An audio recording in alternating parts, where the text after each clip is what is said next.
Pesanga makasi, pesanga makasi, pesanga mayele. Yesu pesanga makasi, pesanga makasi, pesanga makasi, pesanga mayele, pesanga mayele.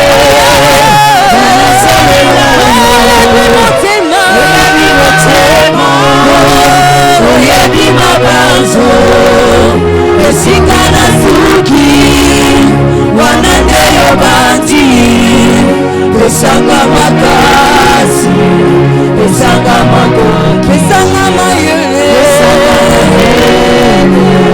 kana salela yo, ofika ngai naye na sambuza malamu, ofika ngai naye na sambuza malamu, yosa malamu,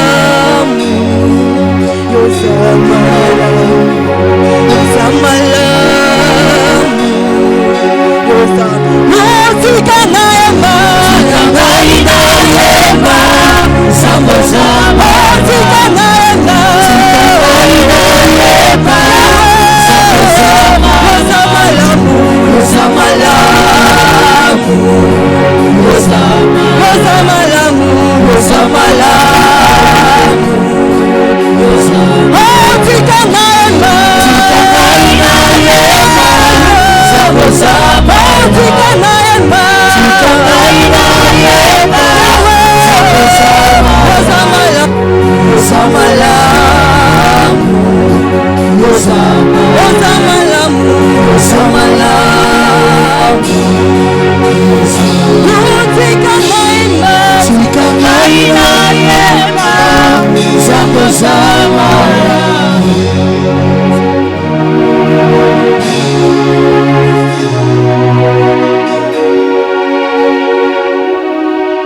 Nous continuons à adorer le Seigneur. Aujourd'hui, c'est notre jour d'action de grâce.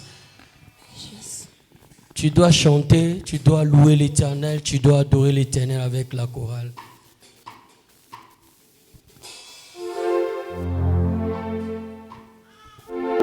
Kolotika na yembela yo, kolotika na sola yo, kolotika na yembela yo. Kolotika na yembela yo, kolotika na sanjola yo, tikanga yo na netula yo, tikanga yo na netula yo, tikanga yo na sanjola yo, kolotika na sanjola yo. Baloba motuya ematina motema, elingila bisa yo, kolotika na yembela yo. Bakomwa libota na bikito, na bikito, na bikito na bomona Yesu. Basangi bakisi ya famasi, wepesa mito, na bikito na bomona Yesu. Yesu nde makasi nanga, Yesu nde nanga, olotika na yembela yo. Nakomwa libota na bikite, na bikite na bomona Yesu. Esengo, esengo, elike, kinga, eba esengo, elike, ekimya, eba esengo, elike,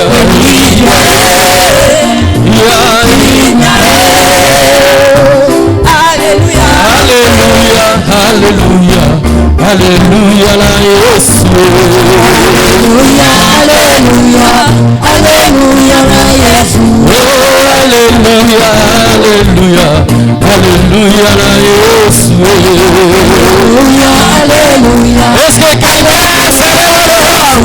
Tika la yembela masia, ye azala bongo ye.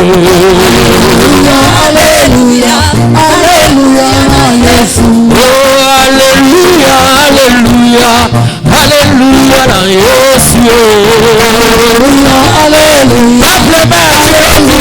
Oh imba Alléluia, Alléluia, imba Alléluia,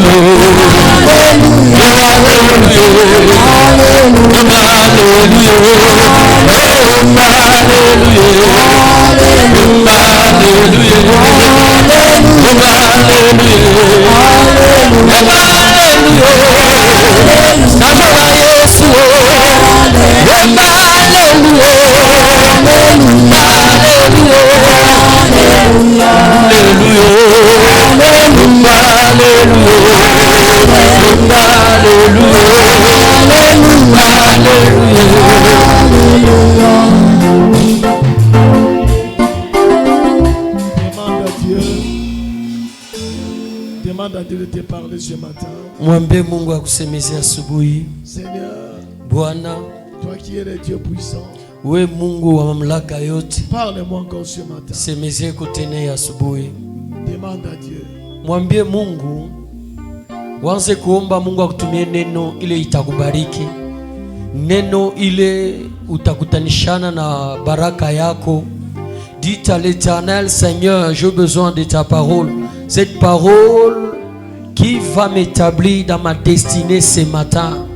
Cette parole qui va changer la cour de choses dans ma vie.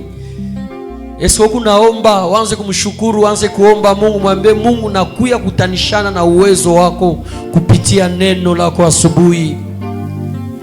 Seigneur, ta parole change ma vie ce matin. Ta parole me délivre ce matin. De Jésus, Kwa jina la Yesu nous avons ainsi prié. tunaomba hivi. Amen. Amen. Quelqu'un acclame très fort le Seigneur. Shangilia, shangilia. Acclame bien le Seigneur. Shumushangilie kwa Mungu bizuri. Si tu sais Kama unajua que Dieu t'a amené Mungu alikuleta jusqu'à ce fin du mois, mpaka mwisho ya mwezi, jusqu'à ce dernier dimanche, mpaka juma. et si tu sais que tu es en vie, Kama unajua sema una uzima, acclame très fort. shangilia kwa Mungu vya kweli. Mettons-nous s'il vous plaît. Tuikale na misi. Laissons vous recevoir ce matin, Acha nimpokele asubuhi ya leo, en ce dernier dimanche de ce mois, juma ya mwisho ya mwezi, et en cette journée d'alliance, siku ya de la agano rencontre avec la destinée, ya kupatana na elekeo et en yako. même temps culte d'action de grâce. Hii tena ni ibada la tendo la Nous shukrani. venons reconnaître ce que Dieu a fait. Tunakuya kutambua vile Mungu alitutendea. Alléluia. Amen. Quelqu'un me dit amen. Sema ko Le amen. mois a été déclaré Mwezi kuna kishina yayo, la fortune financière utajiri mfeza et mon héritage. inakuya urithi wangu. La fortune financière Urithi et mon héritage. mfeza inakuya maisha yangu. 2 Corinthiens chapitre 8, le verset. Wakorintho wa pili mstari wa 9 mpaka mstari wa 8 nasema. 2 Corinthiens 8, chapitre 8, verset 9. Korintho wa pili 9 mstari wa 8 nasema. Et Apocalypse chapitre 5, verset 12. Ufunuo 5:12. Alléluia. Amen. Tels sont nos versets de base Mistari yetu ile nashimamia mahubiri pour ce thème. juu ya kishina. Laissez-moi vous dire une chose. Niacha niambie kitu fulani. Tant que tu n'es pas conscient de ton héritage, Kama uyakuwa na dhamiri ya urithi wako, tu resteras esclave. utabakia mtumwa. Alléluia. Amen. Si tu n'es pas conscient de ton héritage, Kama hautambue urithi wako, tu resteras esclave. utabaki mtumwa. Galates chapitre 4, le verset 1er nous dit, Wagalatia 4 nasema, aussi longtemps, verset 1er, mstari wa kwanza, il dit, aussi longtemps que l'héritier est encore enfant, vile murithi anabakia mtoto, il ne diffère pas d'un esclave. ashachane na mtumwa. Pourquoi? Kwa maana gani? Parce que c'est un enfant. Toto. Amen. Amen. Un enfant ne peut pas se marier. Mtoto hashezi kuolewa. Amen. Amen. Pourquoi? Dieu Il a encore la connaissance des enfants. Ya kingaliki na butoto. Alors, tu dois avoir la connaissance de ton héritage. Inapasha utambue urithi wako. Nous demeurons esclaves et pauvres dans la vie. Tunabakia batumwa na ba masikini maisha. Parce que nous ne connaissons pas notre héritage. Tu atuyatambua urithi wetu. Et aujourd'hui, je te dis que la fortune financière. Leo nakwambia butajiri. Et quoi? Est un héritage pour les chrétiens. Ni urithi wa Mkristo wote. C'est ton héritage. Inakuwa urithi wako. Alors, nous sommes en train de parler chaque dimanche. Juma yote tuko na kishina Dévoiler kuvumbula les mystères de la fortune financière dans le royaume. masiri ya butajiri mupesa njoo maisha yako. Dévoiler kuvumbula les mystères masiri de la fortune financière dans le ya royaume. butajiri ndani ya Bukristo. Ephésiens chapitre 3 verset 1 à 11. Waefeso 3 kwanza paka ya 11. Donc, quand on parle de dévoiler, Bakiseme kuvumbula, c'est-à-dire nous sommes en train de creuser. nikusema tukunenda na Nous sommes en train d'ouvrir l'intelligence. tukunenda kuingisha maakiri C'est-à-dire pour que les gens comprennent. juu ya watu balewe. Alléluia. Amen. Quelqu'un me dit amen. Sema kwa amen. Ephésiens chapitre 3 à partir du verset 1er. Waefeso 3 mstari wa kwanza pa wa 11. Alléluia. Amen. Verset 1er s'il vous plaît. Weke mstari wa kwanza. Donc tel que nous sommes là, Hivi tuku il dit hapa. à cause de cela, moi Paul le prisonnier de Christ, Asema mie mtumwa wa Yesu Kristo kwa pour ile. vous païens. Kwa mwe bapagana. L'apôtre Paul a été envoyé chez les païens Apôtre Paul balimtuma kwa bapagana. pour annoncer les mystères de Yenda Christ. kavumburishe masiri ya Pour Kristo. annoncer l'évangile de Yenda Christ. kapasha habari njema wa Kristo. Leur montrer ce que c'est Dieu, ce que est l'œuvre de Jésus-Christ. Abavumburishe Mungu na kazi ya Yesu. Alléluia. Amen. Quelqu'un me dit amen. Tuseme kwa amen. Et ce matin, Hii asubuhi. le point que j'aimerais parler avec vous, Hii mambo nataka kusemezeana mwe. c'est comprendre Ni kuelewa les mystères de l'alliance, masiri ya agano. de la fortune financière. Juu ya butajiri mpesa. Comprendre Kuelewa les mystères masiri de l'alliance, de la fortune financière. ya agano mbutajiri. Deutéronome chapitre 8 verset 18. Kumbukumbu la Torati 9 mstari wa 19. Il dit, et tu te souviendras Anasema utamkumbuka que c'est l'Éternel qui donne la force. wa milele ndio analitaka Que c'est uwezo. Dieu qui te donne la force Anakupa nguvu pour les acquérir. juu pokee butajiri. Comme il est fait aujourd'hui. Vile anaitenda Son leo. alliance qu'il a juré à ses pères. Agano ile alipinga na À tes bazazi yetu. pères. Alléluia. Amen. Et ce matin, j'aimerais te faire comprendre une chose. Asubuhi nataka kuelewesha kitu Je moja. vais parler plus de l'alliance. Nataka kusemezea juu ya agano. Plus de l'alliance. Agano. Amen. Amen. Quelqu'un me dit amen. Sema kwa amen. Je vais parler plus de quoi? Tunasemezea De nini? l'alliance. Agano. De comprendre l'alliance, les mystères Kuelewa masiri de l'alliance, ya agano de la fortune financière. ya butajiri mufeza. C'est que tu dois comprendre que l'alliance nous permet Ile nataka kuelewa ni agano kunatusaidia d'accéder au royaume de la fortune financière. kuingia muduma wa pesa butajiri. Selon Proverbe 4 verset 7 à 8. Mezali 4:7 paka na 8. L'alliance nous permet ça nous introduit. Agano inatuingisha. Amen. Amen. Ça nous introduit où? Natuingisha Dans le monde wapi? de la fortune. La Bible dit, Biblia nasema voici le commencement de la sagesse. muangalie mwanzo ya hekima. Acquiers la sagesse. Pokea Et hekima avec tout ce que tu possèdes, reçois l'intelligence. na ile unapokea akili. Il dit, exalte-la et elle t'élèvera. Asema uitukuze na wewe itakuinua. Il dit, si tu elle fera ta gloire si tu l'embrasses. Na utaelewa kama Et utainua kama l'alliance est la sagesse de Dieu. agano inakuya hekima ya Mungu. Quelqu'un me dit amen. Amen. Si tu accèdes à cette alliance, Kama unaingia mwile agano, donc tu vas accéder aux fortunes financières. na utaingia mubutajiri bwako. Alléluia. Amen. Alors, laisse-moi vous dire une chose. Acha nikueleweshe. Un jour, Dieu a dit avec David Oyedepo. Mungu akamwambia siku moja David Oyedepo, Il dit, écoutez, asema sikia, la prospérité financière, maendeleo mfedha ce n'est pas une promesse. haina malako. Amen. Amen. Quelqu'un me dit amen. Amen. La prospérité financière n'est pas une promesse. Maendeleo mfedha haina malako. Ça ne répond ni à la prière, Hiyo haikuyake kupitia maombi, ni aux jeunes. hata kumafungo. Non. Hapana. Ça répond à quoi? Inajiwaka kunini? Mais tu dois comprendre que c'est une Wewe leo alliance. asema hiyo ni La agano. prospérité financière est une alliance. Maendeleo mfedha inakuya agano. Quelqu'un me dit amen. Sema ko tu amen. La prospérité financière est quoi?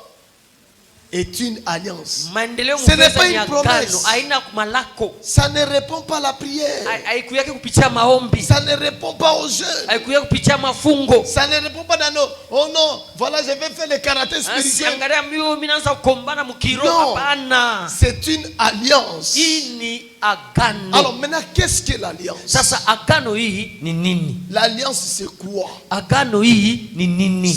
Allons dans Psaume 89. Twende mu Zaburi makumi kenda na Verset nane. 34. Mstari wa makumi tatu na Psaume 89. Zaburi makumi kenda na nane. Verset 30. Il dit, mais je ne lui retirerai point ma bonté. Asema mie mishitamunyanganya bwema bwangu. Je ne trahirai pas. Mishitenda kuharibisha. Je ne trahirai pas ma fidélité. Mishitenda kuharibisha uaminifu bwangu. Quelqu'un me comprend ce matin? Unanielewa? Il dit, je ne trahirai pas Asema siwezi kwenda kuharibisha ma fidélité. uaminifu bwangu. C'est-à-dire que quand Dieu prend un engagement, Nikusema Mungu akijingisha il mkintu ne peut pas le trahir. hawezi kuiharibisha. C'est toi qui peux trahir. Wewe ndio unaweza kuiharibisha. Alléluia. Amen. C'est toi qui trahis, Wewe ndio mais kunaharibisha. pas lui. Haina yeye. Dieu ne trahit pas. Mungu asharibishaki. Dieu ne lâche pas son alliance. Mungu ashachake agano yake. Alors tu dois comprendre que l'alliance Elewe agano est un accord conclu par Dieu na kwa mapatano ile Mungu alianjika sur la base des termes bien définis kwa bintu mbuya bile alipiga kiapo. et scellés par un serment. Ile alipigia hapo kiapo. Alléluia. Amen. L'alliance c'est quoi? Agano ni nini? C'est un accord conclu par Dieu Mapatano ile Mungu alianjika par des termes bien définis. kwa misemo ile alipigia hapo kiapo. Et cela est scellé par un serment. Na anapika hapo kiapo tena. Vous allez lire à la maison Mtasoma kunyumba. Hébreux 6 verset 13 à 18. Ibrania 6:13 mpaka 19. Et puis Jérémie chapitre 33 Jérémie 33 verset 20 à 21.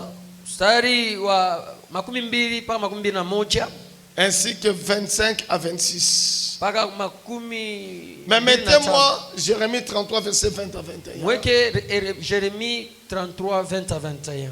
Il dit ainsi par l'Éternel. Asema wa milele anasema, Si vous êtes en mesure kama mnakuwa na de uwezo rompre mon alliance avec le jour ya kwenda kuharibisha et agano mon ya shiku alliance avec la nuit, na busiku, en sorte que le jour et la nuit ne soient plus en leur temps. njuu busiku na mchana bisikwe pa wakati yao, Il dit alors aussi mon alliance sera rompue avec David. na vile tena mitaenda kuharibisha agano yangu na Dawidi. J'ai dit que l'alliance est un accord. Nasema agano ni Dieu a mapatano. fait un accord avec David. Mungu anaandika mapatano na Il Dawidi. dit il n'y aura pas, tu seras toujours à la royauté. Asema wewe utabaki paka Donc même mfalme. si tu mourrais, Hata kama tu unakufa resteras toujours roi utabaki en mfalme. Israël. Israeli. Quel privilège. Hii ni Vatican.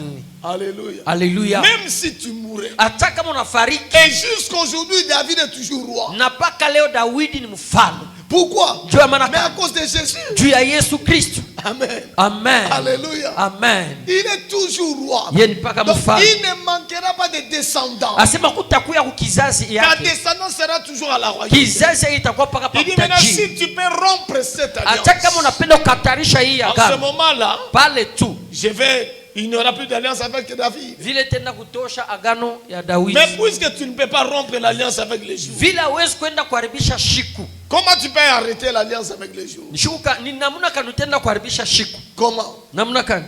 Alléluia. Amen.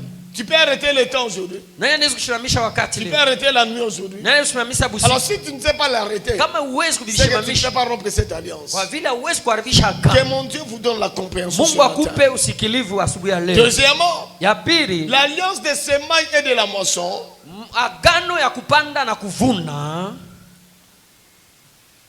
est la voie d'accès à un monde de fortune financière. inakuwa njia ya kutupeleka mbabutajiri yetu kupeza.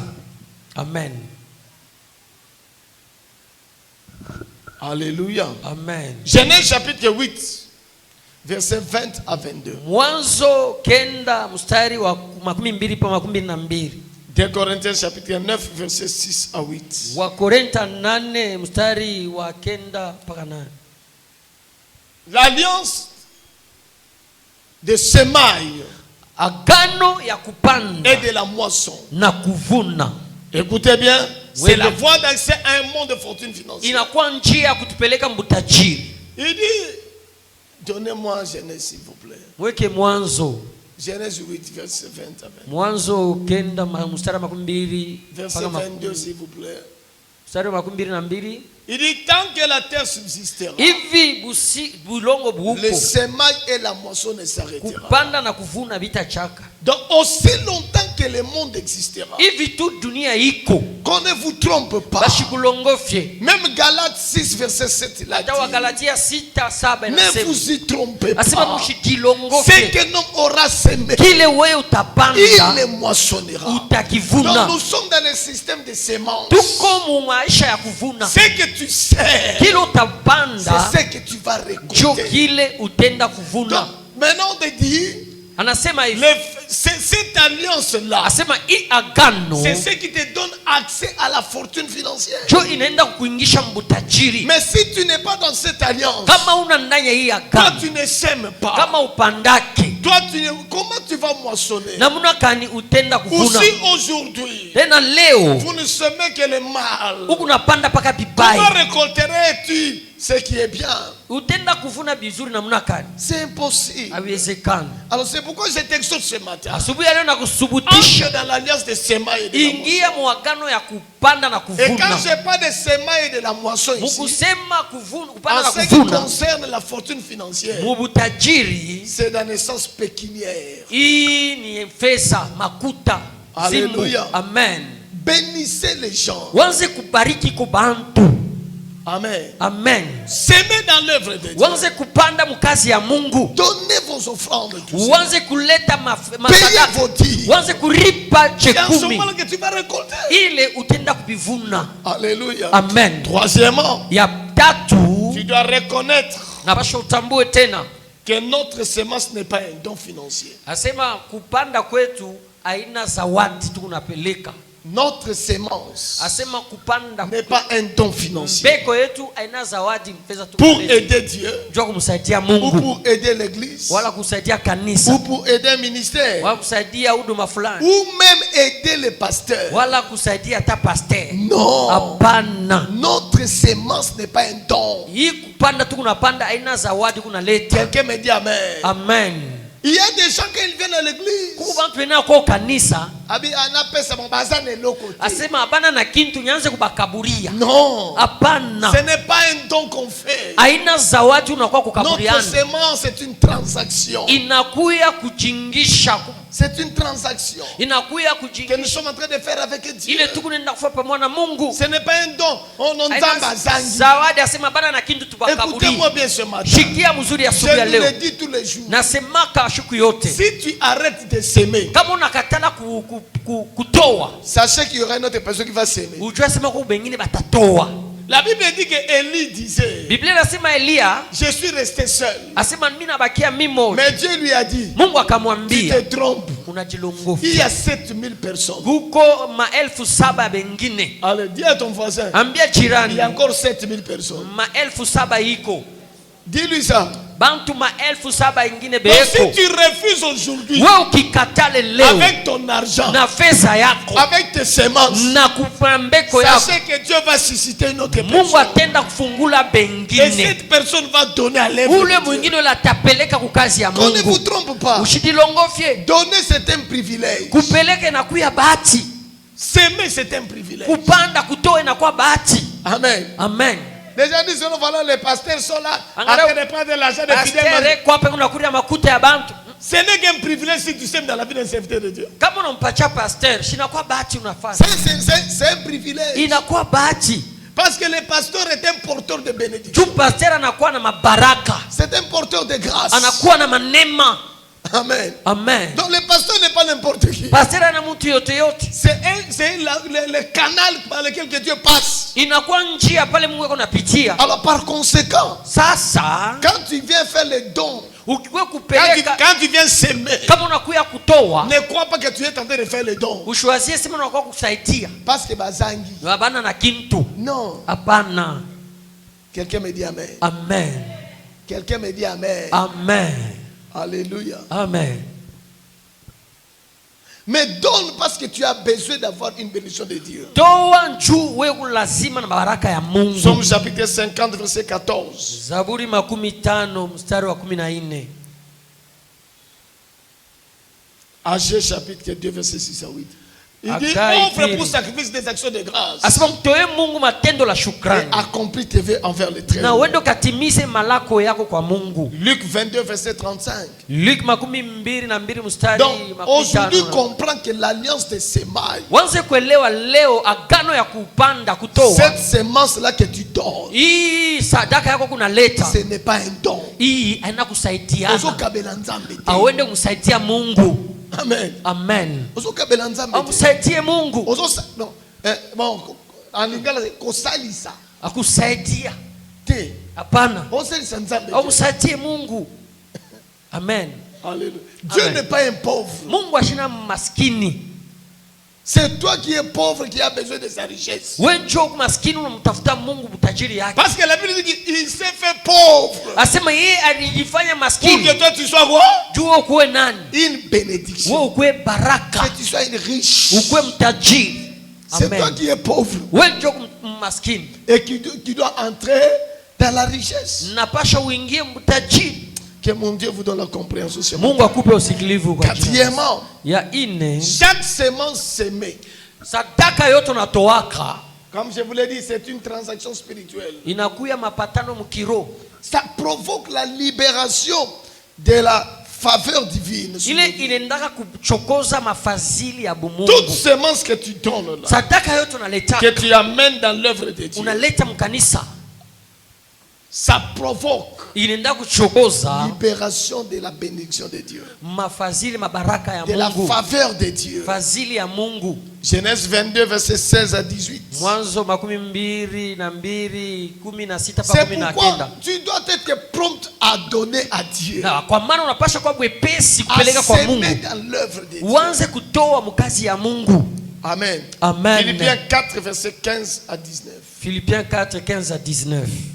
Donc, tant que tu ne veux pas entrer dans ce travail Kama utaki kuingia de muhika s'aimer et de récolter, ya kutoa na kuvuna, tu ne peux provoquer la libération de Dieu. hawezi kuchokoza fadhili ya Mungu. Mais pourquoi Dieu va me bénir? Kwa maana kani Mungu napasha kunibariki.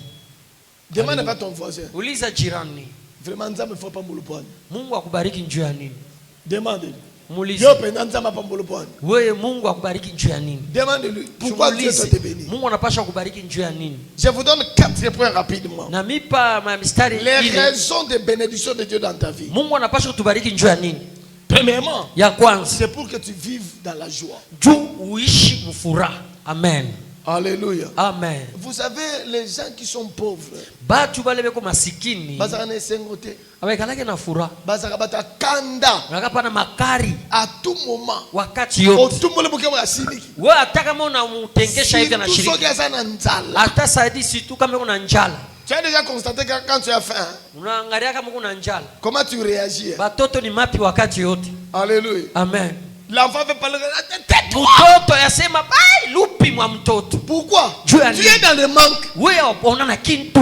Amen. Amen. Maintenant, on te dit que Dieu veut te bénir Banakwambia sema Mungu anataka kubariki pour que tu sois dans la joie. juu uingie mfuraha. La joie, Furaha c'est tellement important. ya lazima sana. Jean chapitre 10, verset 10. Yohane 10:10. Soko moni mutazama makanda ernio surtout. Ukione tu mtu makari wakati yote, Tala est bien. mwangalie mzuri. Il dit que le voleur ne vient que pour Inasema ni dérober, asema muizi anakuyaga paka égorger et détruire. kuyaga kuiba, Mais moi je suis kuchinja na venu kuua. afin que le ait la vie. Mimi nakuya njuu mwe mpate Et nini qu'elle est dans uzima l'abondance. na muipate 1 kutele. Timothée 6, verset 17 à 19. 1 Timothée 6.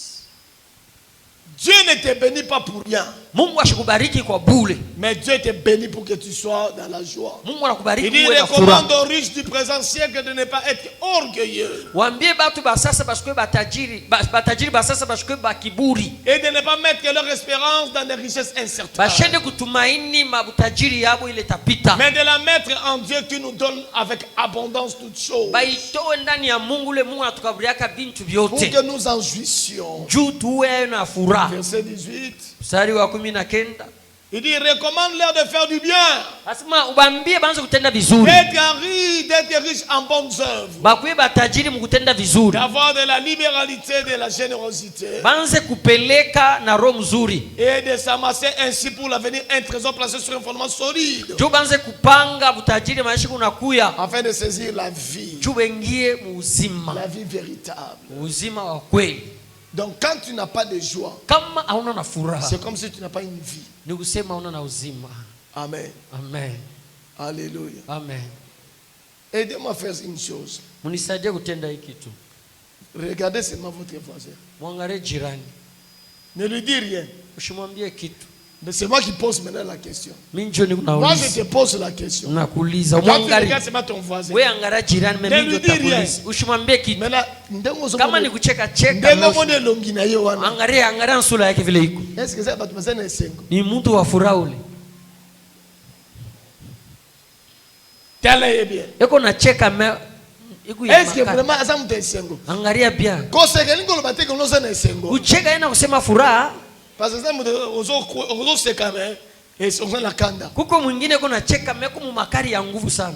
Alléluia. Amen. Donc je te conseille aujourd'hui. Na kusubutisha leo. Prends cela comme prière. Wewe uibebe sawa maombi. Seigneur, bénis-moi. Mungu libariki iko. Dieu doit te bénir pour que tu sois dans la joie. Mungu akubariki uwe na furaha. Vous savez pourquoi les pauvres mangent beaucoup? Unajua nini ba maskini banakuriaka vya mingi. Kuriaka sana. Ils mangent beaucoup parce qu'ils n'ont pas l'espoir de demain. Ya anaweza kula tangu tuku mjima njua shijose kesho atakula unaona kani. Il dit demain je vais manger. Kesho mitavipatia Donc je wapi? dois terminer tout. Hivi na bionea hapa bingie na Mais un riche msaka. n'est pas comme ça. Mais mtajiri haina vile. Il se dit bon, Yeye anasemaga même tu si je ne mange pas, hata kama sikule je vais en manger. atakula paka. Il n'a pas Amen. de soucis. Eko tu vile. Les pauvres ont beaucoup de soucis. Ba masikini beko na mauzuni sana. Amen. Amen. Qui est déjà entré dans une alimentation? Nanya sha kuingiaka mu alimentation. Basi peko byakula. Dans une alimentation. Mu alimentation. Qui est déjà entré? Je suis déjà entré. Tu lèves seulement la main. Kama non? usha kuingiaka sunyoshe mkono. Ingiake. Alléluia. Je pose la question. Ushishike boka beko na Qui ulizi. a déjà entré? Qui est déjà entré dans une alimentation? Nanya sha kuingiaka ko mu C'est alimentation. comme des psaros, des jambo. Mapsaro, jambo. Qui est déjà entré? Fasi bano sha byakuria. Amen. Tu te rends compte que quand tu entres, Unaangalia kama tu unaingia. vois quelque chose qui te plaît, Unaangalia kitu kinakufurahisha. mais tu n'as pas l'argent. Kama una na makuta. Comment tu deviens? Unafaaka je? Hein? Alléluia. Amen. Tu regardes, tu Unaangalia. apprécies cela. Unaifurahisha. Mais qu'est-ce qui me manque? Meni na kupusa makuta. Tu deviens comment? Unakuwa namna gani? Colérique même maintenant. Makari ya cha yote. Siko bato bapusa basala kama musala wana akutuna au question. Ule uko napita pita njoo kusaidia. Akozwa réponse. Kama nakujibu anakuuliza utamjibu vibaya. Alléluia. Amen. C'est ça la pauvreté. Job maskini. C'est ça le manque. Job kupusa. Amen. Kosa amen. Ça te fait perdre la joie. Inapotesha furaha yote Lorsque vous manquez. wakati unapusa. Amen. Amen. C'est pourquoi tu dois dire Seigneur, bénis-moi toujours. Inapasha useme wakati tu Mungu Pour que je sois dans la bariki joie. nibakie mfuraha. Alléluia. Amen. J'ouvre une parenthèse. Nifungule koma. Ça, je demande aux femmes mariées. Aba ni bamama benye kuolewa. Ou bien je demande aux hommes mariés. Wala baba benye kuolewa. Quand tu apprends que ton homme ou ta femme Bakikwambia se bwana yako wala bibi yako est en train de voir ailleurs, eko nenda kwa bwana mwingine wala kwa bibi mwingine, tu as la joie. unakuwa na furaha. Hein? Est-ce que tu as la joie? Unakuwa na furaha. Pourquoi? Juu ya nini? Ça donne la colère. Inaletaka makari. Amen. Amen. Alléluia. Amen. Comme moi, Sawa mimi si ma femme sort, bibi yangu akiende kwa mwingine, non, sortir, elle va en ville. anenda muvili. Alléluia. Uni unasema hapa ni anendaka muvili. Amen. Si elle part par exemple en ville, Anenda muvili. frère, Banduku. à les appels qu'elle les reçoit. Vile na muitaka. Alléluia. Amen. Je ne permets pas de rester pendant 1 heure. Sikuruhusu Il faut me kubakia rassurer. inertia ya mwite na pasha nijihakikishe. Alléluia. Amen. Quelqu'un me dit Amen. Sema kwa amen. C'est une parenthèse que j'avais fait. Hii ilikuwa ni parenthèse. Un jour, on est monté dans un taxi. Shumwa tuingia mtaxi. J'étais devant. Mimi kwa kumbele. Ma femme était derrière. Bibi yangu C'est kumkongo. pas un enfant jamais dit ça. Mishi ameambiaka. Un monsieur est entré là. Bwana mwevi anaingia. Maintenant, je regarde dans le rétroviseur. Mimi unaingia mukio. Je regarde l'attitude de ce monsieur là côté de ma femme. Unaangalia ule bwana yuko unaingia kupembeni ya bibi Lui yangu. regarde ma femme. Yuko unaangalia pa bibi yangu. Non, mon team me dit que Roho yangu inaanza kupiga c'est nguvu. monsieur quel projet qu'il a avec Huyu ma yuko femme na là-bas. matayarisho ya kani huyu. Alléluia. Amen. Alléluia. Amen.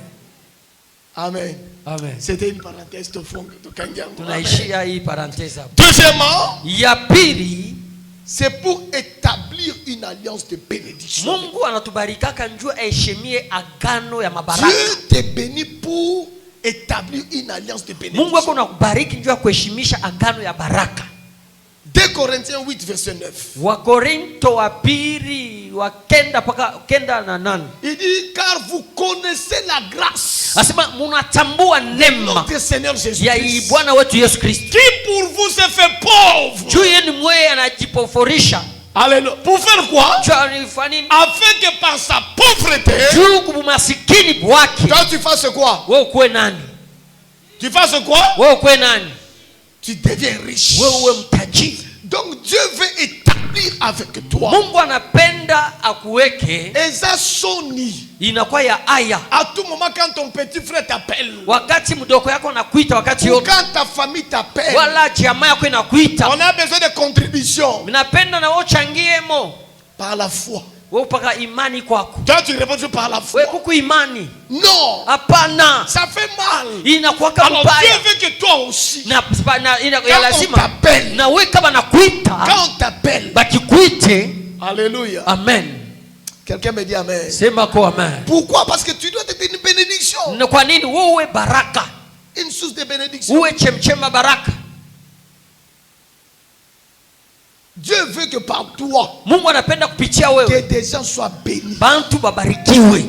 C'est ça la volonté de Dieu. Ndio mapenzi ya Mungu. Il veut que partout tu passes, Mungu anapenda fasi yote unapitia qu'on parle de tes bénédictions, banze kuona mabaraka ya qu'on Mungu, parle de toi. banze kusemezea njuu yako, Comme on a parlé d'Abraham, vile balisemezea comme Ibrahim, on a parlé d'Isaac. balisemezea Isaac.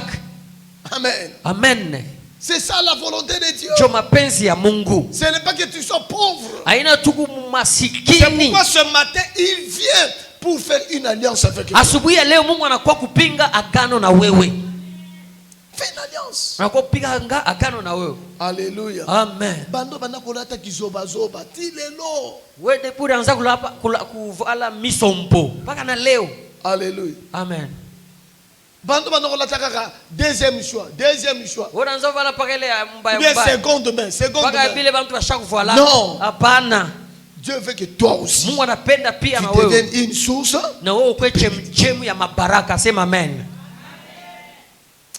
Tu dois arrêter avec la pauvreté. Wewe shimamisha kuna Tu dois masikini. haïr la pauvreté. Inapasha uchukie masikini. Tu dois haïr. Chukia maskini. Troisièmement, Ya tatu c'est pour promouvoir son royaume sur la terre. ni Mungu yuko anatubariki njoo kusaidia Dieu njoo ya nous kwenda bénit kutumika pour kazi promouvoir yake. son royaume. Njoo ya kwenda kuinua kazi yake pa dunia. Zacharie 1 verset 17. Zacharie 1:17. Alléluia. Amen. Dieu nous bénit Mungu yuko anatubariki pour que nous puissions être une bénédiction dans son royaume. njoo tuanze kupeleka mkazi Pour yake. que son royaume avance. Njoo kazi yake endelee. Zacharie, il veut dire, crie de nouveau et dit ainsi par l'Éternel des armées. Asema lalamika tena wa milele nasema. Mes villes auront encore de biens en abondance. Asema makanisa yangu itajijaza tena na butajiri. L'Éternel considérera Sion. Kwa Sioni Il choisira encore Jérusalem. chakula Sioni na Dieu Jerusalem. dit clairement. Mungu anasema hivi. Il dit clairement. Eko nasema kwa Il wazi. dit mes villes auront encore de biens en abondance. Asema makanisa yangu tena itakuwa matajiri. Dieu va consoler Sion. Mungu atenda kufariji Sioni. Laissez-moi ce matin. Acha nikwambie asubuhi.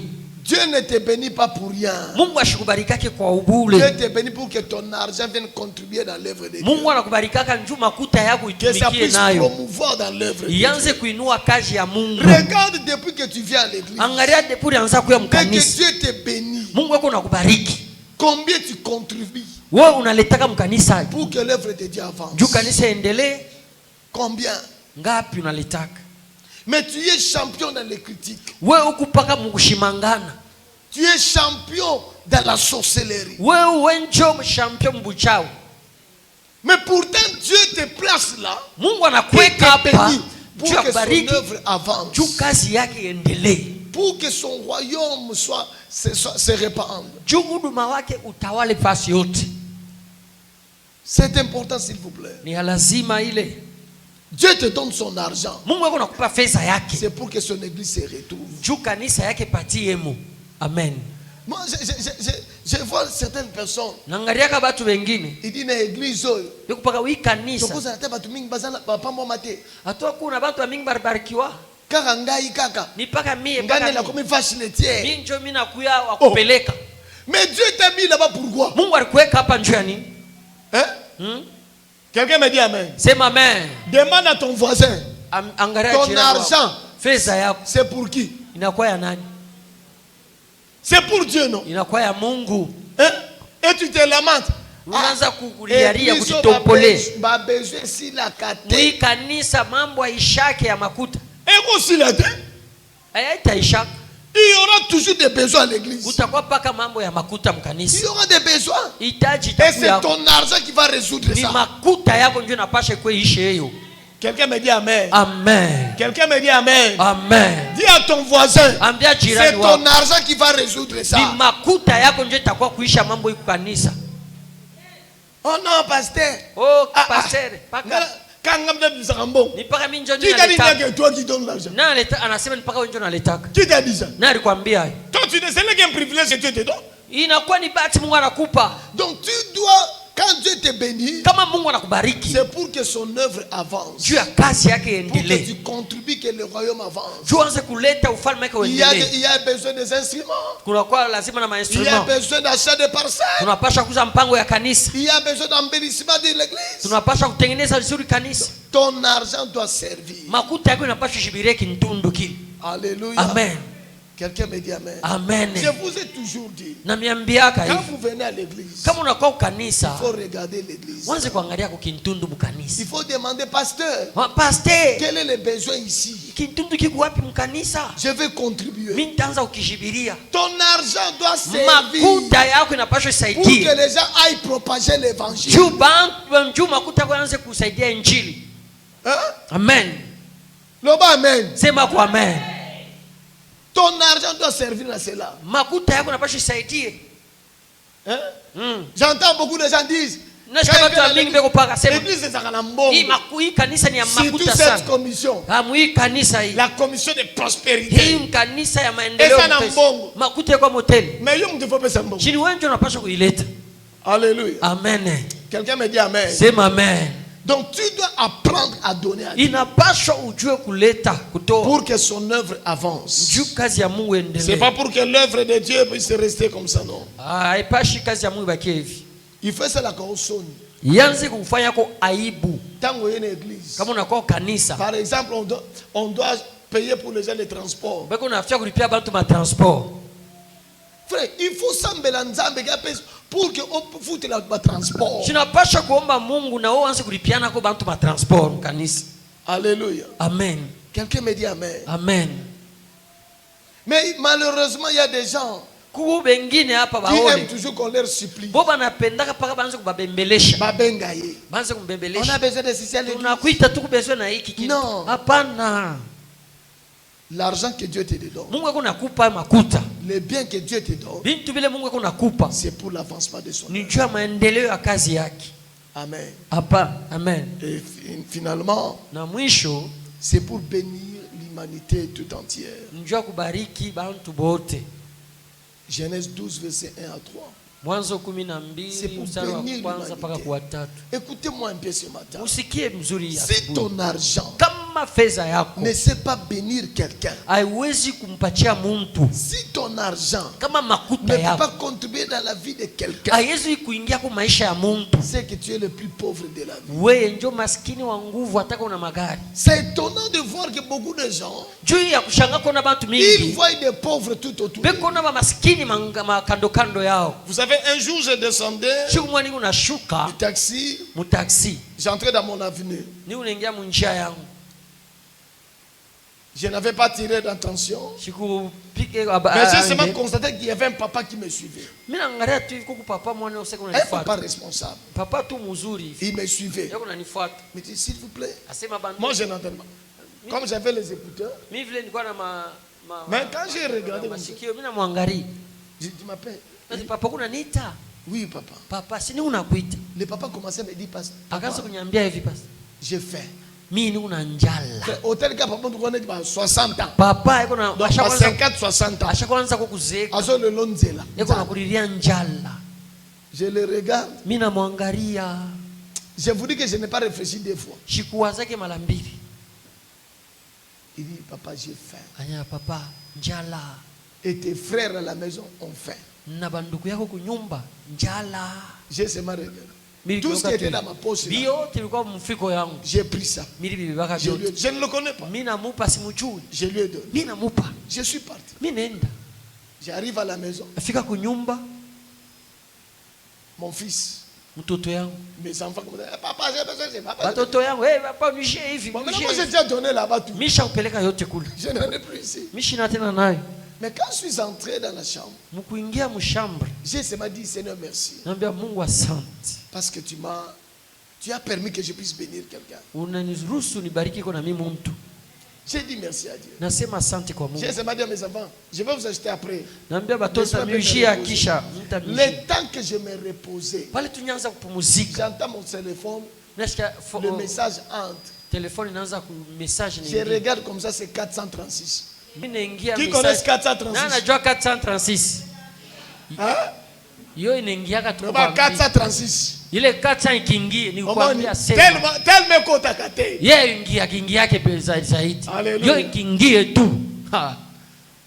Je regarde comme ça. Naangalia hivi. C'est l'argent. 466 makuta. Qui m'a envoyé? Nani Bon, je vais attendre la personne qui a envoyé qui puisse appeler. Tachunga ule alituma taniti. Mutatindi alobite. Hakuna hata mtu ananita. Natemika malembe. Mimi naingia tu pole pole. Na keka malembe na shop. Mimi naenda kushop. Na keko bisambo. Naenda kuitosha. Alléluia. Amen. Quelqu'un me dit amen. Amen. Ce n'est qu'une semaine après. Ni juma nyesha kupita.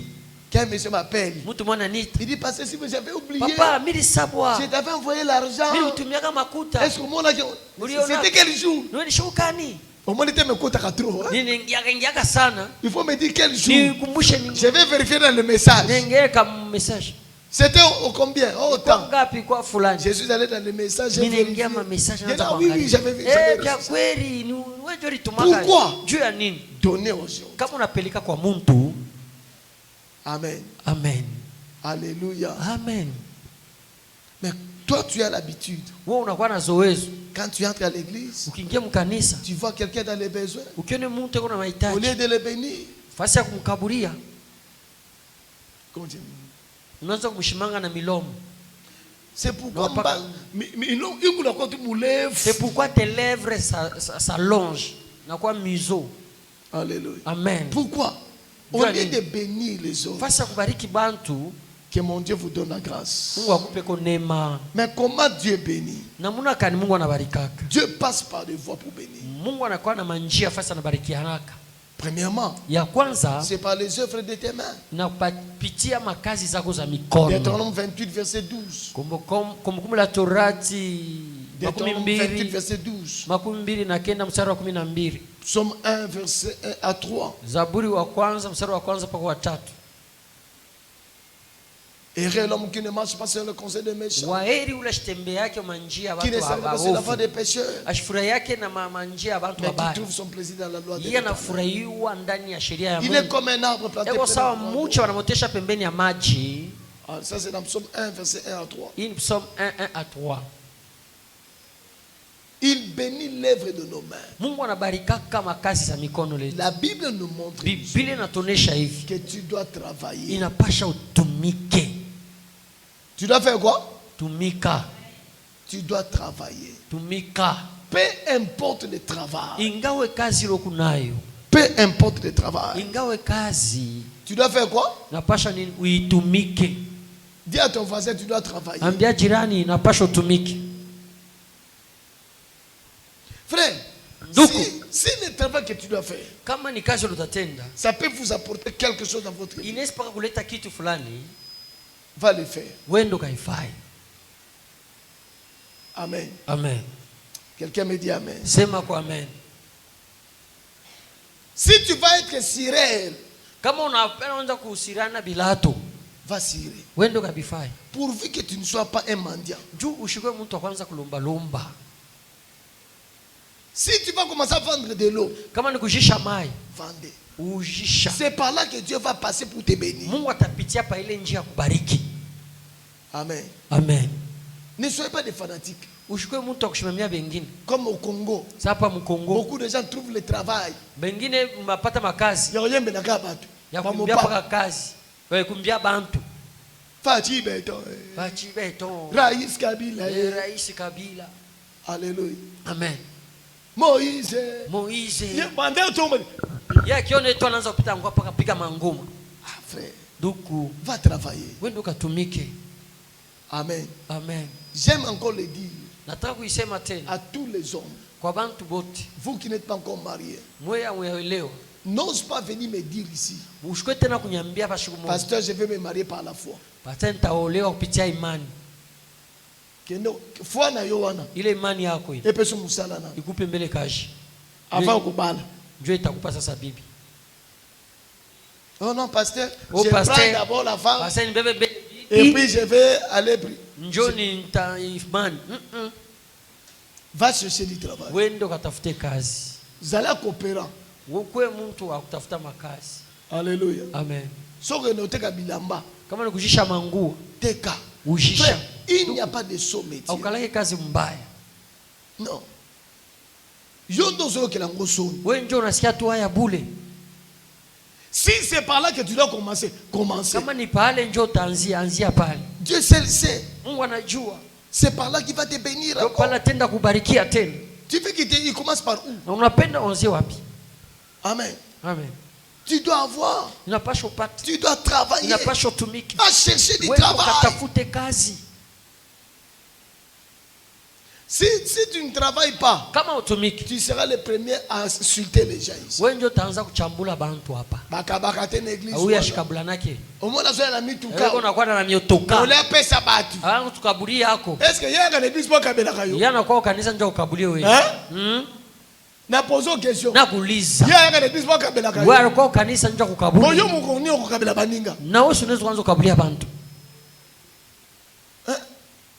Tu dois travailler. unapaswa kutumika S'il faut être taximan, va être kama taximan. kubulula gari waanze kubulula Alléluia. amen Frère, je me souviens quand j'avais un véhicule là. nakumbuka wakati nilikuwa na motoka Frère, Damas c'est ça n'a pas parlé. moto Mais dans la voiture. kunyumba hakuna Ba chakula 19 mais heures una vati 19 heures Na bimika na karmale. natoka paka na motoka Na pole beka pole mukaka biai. Ville. ku Biaiville Biaiville Kabila kabila na ngai. hii karibia Mutu ka na ngai. motoka yangu Na kanisa kila sakinga moko. niliwazia sasa ni mimi moyo kumbi tukuba mingi Alléluia. amen Na komika na poste na boy. nikifika tu papose bantu banaya Na moni pe bandeko na nga mususu. mimi naona na bengine na bo Alléluia. amen Ba pasteur. ba pasteur bengine Ba pasteur. ba pasteur na bo Alléluia. amen Est-ce que pasteur pour betela ngoma soko? pasteur mwasha kupikia kishapo hiki ya mampembeni ndio bashimone mzuri Nabi moto ndanga nini? baba mtu wa Mungu Tolukalika mabana.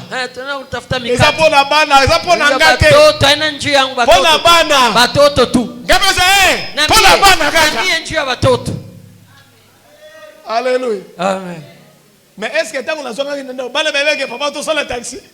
pale njulia kunyumba watoto barisema papa arenda kubururiana motoka Bongo eza na solote. makuta aitaleta harufu ya Yondo kashi soka soni. wewe ndio una aya bule Alléluia. amen Quelqu'un me dit amen. sema amen Au lieu que nkoteka nzoto.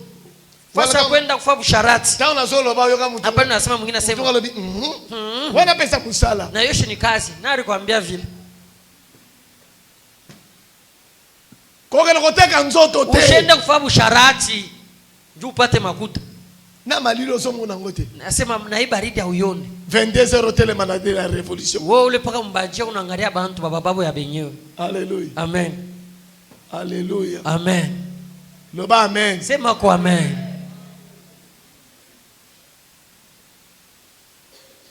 Un jour, j'étais en train de passer. Chuma C'était un yunapita. soir, là, vers 19h20. magharibi wewe C'était sur Kilele Balade. unapita mkelela Je bala viens du bâtiment 30 juin. mimi natoka du 30 Bon, il y a des histoires que moi, peut-être je comprends ça toujours après. mimi naelewaka kisha J'ai vu des filles là. mimi naona badada bashoshimama C'était de très jolies dames. bazuri tu Moi, je me suis dit, bon, peut-être il y a une fête ici, c'est préparé. pengine hapa peko feti mwe bashoshimama Alors, shimama je suis passé par la première. mimi napita wa C'était à kwanza toi. balikuwa batatu Bonsoir. bonsoir mimi napita lwangu Deuxième, bah, c'est là. wa pili alikuwa Quand pale je suis allé troisième, kwa watatu bonsoir on a combien? ananiambia sema papa huko ako na ngapi Combien? sasa nikwambie njoo nini On a combien? Yo, le banque. papa shuniambia siku na ngapi papa Oh, niambia maman. mama Je ne comprends pas. mishike leo ni nini unasema C'est quoi que vous dites là? unasema nini Elle dit, mais nous sommes là en plein travail. papa shituko na shimu kaji J'ai dit, ah, malheureusement, namwambia se j'ai une femme à la se maison. mie ni una bibi yangu kunyumba Alléluia. amen Dis à ton voisin, il ne faut pas faire de tel travail. mwambie vasin wako shanzo fele kazi kumbaya Amen. amen Deuxièmement, ya pili Dieu nous bénit par la direction divine. Mungu anakubarikia kupitia bongozaji bwake bwa Mungu. Ésaïe 48, verset 17. Esaïe 48:17. Dieu nous dirige. Mungu anatuongozaka. C'est-à-dire que quand tu as une idée, Kama una une pensée, mafikiri tu fulani remets ça à Dieu unamwambia Mungu, et Dieu va te diriger Mungu atakuongoza, et il va te bénir. atakubarikia ile. Amen. Amen. Quelqu'un me dit Amen. Tuseme kwa amen. Dieu nous bénit par la direction divine. Mungu anatubarikia kupitia ubongozaji wake. Et troisièmement, Na ya tatu, Dieu nous bénit par la faveur divine. Mungu anatubarikia tena kupitia fadhili yake. Psaume 30, verset 5 à 7. Zaburi 13:3-7. Dieu nous bénit par la faveur divine. Mungu anatubarikia kupitia Il fadhili y a des yake. gens qui nous favorisent. Kuku batu Que wanatufazilia. Dieu, nous trouvons des faveurs de Watu faveur. wengine fadhili wepesi. Amen. Amen. Alléluia. Amen. Écoutez-moi, je vais vous dire une chose. Sikia niambie Il hivi. y a des gens qui ont de l'argent. Kuku batu beko na fedha. Ça ne demande que toi. Ni paka wewe. Que Dieu puisse te faire favoriser. Mungu akufanyie fadhili yake. Et ça n'a pas besoin de mbongo. Et ça luka place au kende. Kuku bengine eko na makuta, eko natafuta takaburia nani. Et il n'y a que toi que Dieu attend. Ni wewe njoo eko na chunga. Donc cherchez Dieu. Tafuta Mungu. Et sa faveur va te Na ile localiser. fadhili itakushukia. Et Dieu nous bénit par la grâce aux bénédictions des parents. Mungu anatubarikia kupitia baraka ya bazazi. Genèse 49, Mwanzo 48. versets 22 à 26. Mstari ya 22 mpaka Dieu nous bénit 26. par les bénédictions des parents. Mungu anatubarikia kupitia wakati bazazi wanaanza kutubariki. Alléluia. Amen. Quand tes parents te bénissent, Wakati bazazi yako wanaanza quand kubariki. ils prononcent des belles paroles sur Beko toi, nasema misemo mizuri njia yako. là tu reçois les bénédictions de Dieu. Utapokea mabaraka ya Mungu. Il y a aussi, Dieu nous bénit par les bénédictions sacerdotales. Mungu yuko anatubariki mabaraka ya butumishi. Le pasteur, les hommes de Dieu, Ba pasteur, ba tumishi ya Mungu. ils nous bénissent par leur canal. Mungu anatubarikia kupitia hapo. Alléluia. Amen. Alléluia. Amen. Quelqu'un me dit Amen. Sema kwa amen. Dieu nous bénit par le canal des hommes de Dieu. Mungu anatubarikia kupitia batumishi yake. C'est pourquoi tu dois toujours être bien avec les hommes de Dieu. Inapasha kwetu vizuri na batumishi. Amen. Amen. Alléluia. Amen. J'aime le dire tous les jours. Na isemaka sasa. Peut-être que je peux aussi ne pas connaître ton nom. Pesa zingine sijue jina lako. Mais quand je prie, Wakati naombaka. une fois seulement que ton image, Kama tu picha yako. je dis, je ne connais pas le nom de. Mimi sijue ule muntu ule. Souvent, nous regardons là où les gens s'asseyent. Tunaangalia fasi watu wanikaliaka. Je sais que telle place, Unajua si fasi. souvent c'est telle personne qui Ni s'assoit. mtu fulani anikaliaka hapo. Ah Seigneur, Bwana. quand son image vient, Kama tu picha yake na nikuia. tu pries pour lui. Unamwombea. Moi, je ne connais pas ton nom, Mimi sijue jina lako. mais je connais au moins ton visage. Najuaka uso yako Et je prie. na kuombea. Amen. Amen. Alléluia. Amen. Donc, plus aussi, Tena tu bénis aussi tes pasteurs. unabarikaka batumishi na letaka Les hommes de kubatumishi. Dieu libèrent des bénédictions sur toi. Batanza paka kukubariki. Et Dieu aussi va se Na Mungu manifester. atatimiza misemo yao. Je vous dis vrai, Na miambia ukweli. c'est très important dans la vie. Iku ya lazima. C'est pourquoi soyez, ne critiquez, je le dis tous les jours. Na miambia siku yote mushanze critiquez pas vos kushimanga. pasteurs. Mushanze kushimanga Frère, si tu batumishi. vois quelqu'un parler mal de ton pasteur, Ukione mtu na shimanga pasteur. retire-toi de la personne. Toka mukatale toka pale. Parce que c'est une malédiction que tu reçois. Inakuwa laana utabarikiwaka. Amen. Amen. Quelqu'un me comprend ce matin. Unanyelea asubuhi ya leo. Ne t'assois pas Ushikale. là où on se moque de ton pasteur. Basi beko natukana pasteur wako. Nombre chapitre 6, Hesabu 6. versets 23 à 27. Mstari wa 23 mpaka 27. Genèse 14, versets 16 à 20. Mwanzo 14, 16 mpaka 20. C'est vraiment important, mes Iku bien-aimés. ya lazima banduku. Tu dois être béni. Unapaswa Parce barikiwa. que Dieu t'a appelé à être béni. Mungu ulichiwa Mungu akubariki. Alléluia. Amen. Mais quand Dieu bénit, Wakati Mungu anabarikaka, quand est-ce que Dieu bénit? ni wakati kani Mungu anabarikaka. Dieu peut te bénir dans la semaine, Mungu anaweza kubariki dans mujuma. une semaine. Anaweza muijuma. Dieu peut te bénir dans une semaine. Mujuma moja hivi Tu anakubariki. le demandes aujourd'hui, Leo muomba leo, il te bénit demain. kesho muijuma inaanza Il peut te bénir anakubariki. dans une semaine. Muijuma. Galates 6, verset 9. Wagalatia 6:9. Alléluia. Amen. Non, j'allais dire. Galates. Donc Dieu nous bénit Mungu anatubarikaka quand nous sommes prêts à être bénis. wakati tuko tayari kutubariki. Il peut vous bénir dans la semaine. Anaweza kubariki mujuma. Il peut te bénir dans une année. Anaweza kubariki mwaka. Il peut te bénir dans 5 ans. Anaweza kubariki kwa miaka 5. Donc si dans une année, Kama mwaka mmoja. Genèse 26, verset 12.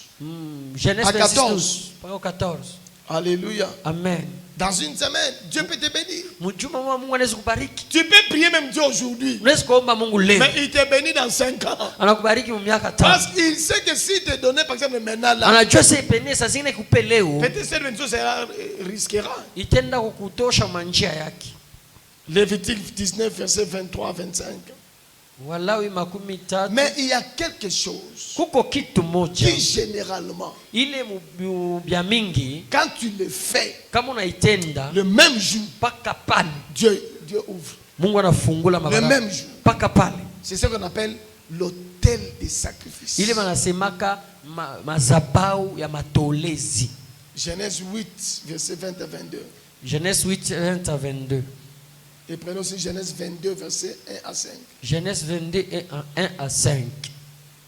Donc, quand tu fais l'autel des sacrifices, Wakati ukupa mazabao ya quand kutoa, tu fais ton sacrifice, wakati unatowaka. Amen. Amen. Les sacrifices est différent de toutes les offrandes. Matolezi inachana na masadaka yote yote. C'est différent de la dîme. Inachana na chekumi. Parce que les sacrifices, tu veux voir la main personnelle de Dieu. Matolezi unachokoza njo mkono ya Mungu. C'est-à-dire que ce n'est pas Dieu qui te le demande. Aina Mungu anakulomba. Mais tu prends la résolution. Wewe unabeba Seigneur, je mipango. te donne ce sacrifice. Bwana nakupa hii. Parce que j'ai besoin de te voir. Juu nataka nikuone. Alléluia. Amen. Que Dieu te donne cette Mungu compréhension. akupe usikilivu. Que Dieu te donne cette compréhension. Mungu akupe usikilivu. Alléluia. Amen. Quelqu'un me dit amen. Mtu anasema kwa amen. Mettons-nous debout s'il vous plaît. Tushimame. Je vais te permettre de prier maintenant. Nataka uombe sasa. Prie d'abord pour ce message. Wanze kuombea hii Dis message. Seigneur, fais de moi une bénédiction. Bwana unitendeko nikwe baraka. Que je sois une bénédiction. Nikuyeko baraka. Que je sois une bénédiction. Nikuyeko baraka. Commence à prier maintenant. Wanze komba. Commence à prier. Wanze komba. Commence à prier. Wanze ingia maombi. Seigneur, je veux être une bénédiction. Bwana niwe baraka. Prie, prie maintenant. Omba. Prie maintenant. Omba.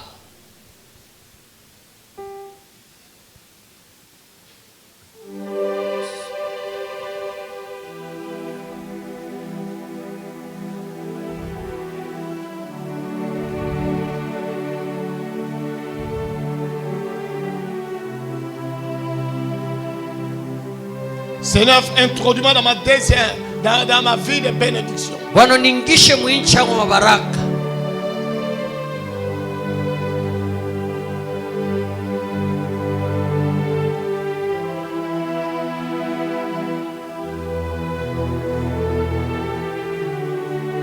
Oh non. Katika Jésus, jina nous la avons ainsi Yesu prié. tunaomba hivi. Nous voulons donner d'abord les offrandes d'action de grâce. Tunataka kuleta sadaka ya Et tendo vous la tous qui n'avez shukrani. pas encore donné vos offrandes, Na bala bayaleta sadaka votre dîme, chekumi yenu. prenez tous vos offrandes, Ubebe masadaka yenu yote. prenez cela, Muibebe.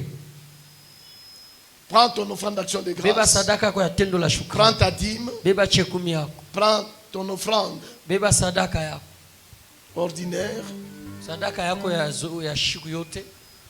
prenez cela, Uibebe. levez cela s'il vous plaît. Shibote tushimame uinue. Inua sadaka yako. Prends ton offrande d'action de grâce. Beba sadaka yako ya tendo la shukrani.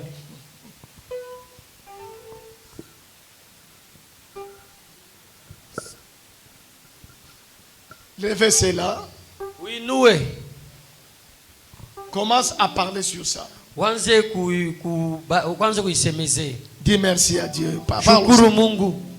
Prie au Seigneur. Wanze komba.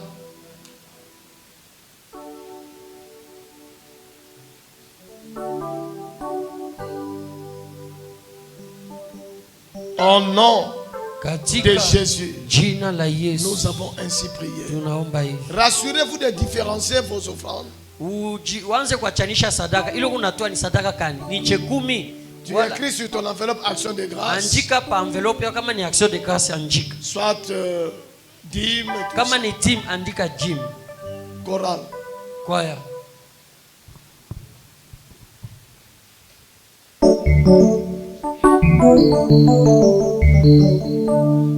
Nous allons louer le Seigneur. Mettons-nous debout. s'il vous plaît. Tushimame sibote. Shimama, tushimame tumtukuze Mungu. Kumbona Yesu elikinyoso, kumbona Yesu elikinyoso, kumbona Yesu elikinyoso, kumbona kuyanyoso. Haleluya, kumbona Yesu elikinyoso. Haleluya, kumbona Yesu elikinyoso, kumbona Yesu elikinyoso, kumbona kuyanyoso. Kumbona Yesu elikinyoso, elikinyoso, kumbona Yesu elikinyoso, kumbona kuyanyoso. Ona bakombo nyonso awana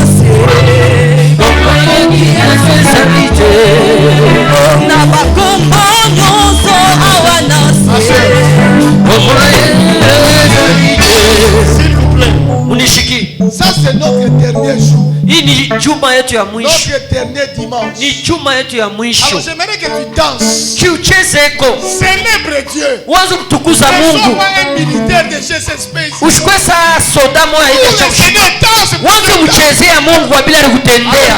Go, go. Ona bakombo nyonso awa nase kombo eleki Yesu ezali te. Ona bakombo nyonso awa nase kombo eleki Yesu ezali te. Oye bakombo yo kitoko tika na yembela ye na bakombo nyonso awa nase kombo eleki Yesu ezali te. Makombo yo kitoko tika na yembela ye na bakombo nyonso awa nase kombo eleki Yesu ezali te. Makombo yo kitoko tika na yembela ye na bakombo nyonso awa nase kombo eleki Yesu ezali te. Maboko meta maboko luwe luwe luwe luwe luwe chasi luwe chasi luwe ligi chasi laba chasi soto ligi chasi laba ligi chasi laba meta maboko meta maboko meta maboko. Ona makombo nyonso awa nase kombo eleki Yesu ezali te.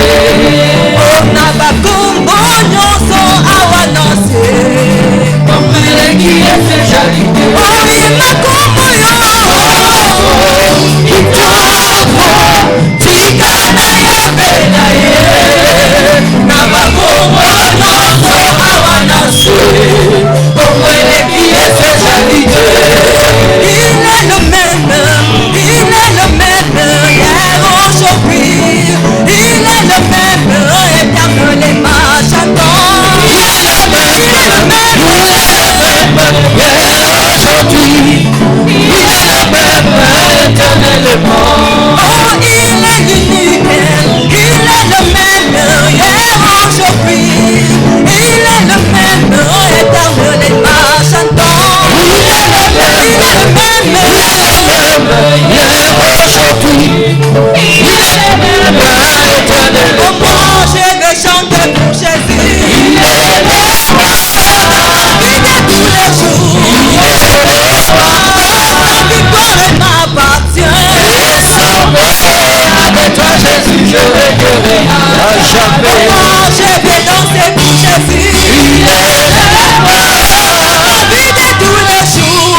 Alléluia. Amen. S'il vous plaît, je demanderai à toutes les femmes qui ont fait amener leurs enfants pour la dédicace. S'ils peuvent se mettre derrière ici. Toutes les femmes qui ont apporté les enfants pour les dédicaces. Bale ba mama bote baleta batoto njia dédicace. Mettez-les derrière les frères ici. Mubalete ingabo ya huko. Alléluia. Amen. Laissez-moi clôturer ce culte Nataka kumaliza ibada hivi. avec cette deuxième partie de la parole. Il dit ceci. Inasema hivi. Il dit 8:23. 8:23 inasema hivi. 10 hommes d'entre les nations. Bantu yote mataifa yote. Ils diront. Batasema. Nous avons appris. Turivumbula. Que ton Dieu est en train de faire des exploits. Mungu wako yuko nakutendea. Alors nous sommes venus t'attacher à toi. Tutakubamba manguo. Nous irons avec vous. Tutenda na weye. Nous avons appris. Turenda kuvumbula. À partir de ce matin, kuanzia asubuhi ya leo, il faut que tu sois enviable. Ukwe mtu wa kutamaniwa. Parce que ta destinée est enviable. Juu elekeo yako ni ya kutamaniwa. Soki batu bamoni yo. Wewe unakuwa kama mtu anakona. Mawe. Ngalia huyu buruma. Basi. Hii yako na teswa. Tusunga yeko.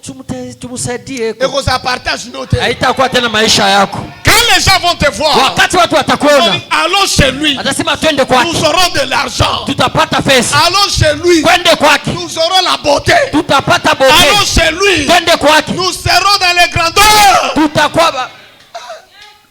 C'est pourquoi j'aime dire, nasemaka hivi, comme je suis en train de le dire, hapa ni unasema, même quand tu viens à l'église, kama unakuwa kanisa, même quand tu sors, tu vas chez tes amis, hata unaenda kwa marafiki, tala laka bien, fala bio mzuri, sala beauté bien, pika bote mzuri, soyez boga, kwa mtu mrembo, soyez belle, uwe mrembo. yoza la radio sote suki loko la, unakuwa saa huku kijana saa ushakuzeka uchafu, wewe ulo kunenda tu na mapapa mbalabala, wewe sanga forme, senglisha kutokea huku unatembea tu.